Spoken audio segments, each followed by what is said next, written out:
سوال یہ ہے کہ بچے کی ختنہ میں دعوت کرنا جائز ہے یا نہیں؟ کیا یہ دعوت کرنا بدعت ہے؟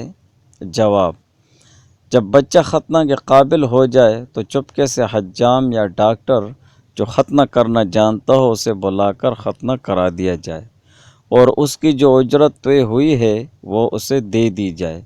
اس کے علاوہ مشہوری اور اعلان کرنا اس کی ضرورت نہیں، خصوصاً ان کاموں سے تو بالکل بچنا ہے جو شریعت کے خلاف ہیں، مثلا ناچ گانا اور دوسری خرافات۔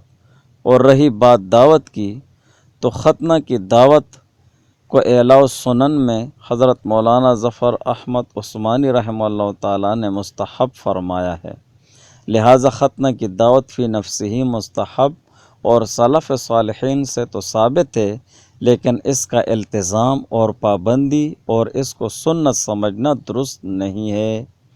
خصوصاً دعوت کے لیے قرض لے کر فضول خرچیاں کرنا یہ سب غلط ہے۔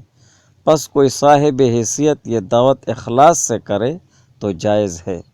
بحوالہ اسلام میں اولاد کی تربیت اور بحوالہ فتاوی دارالعلوم زکریہ۔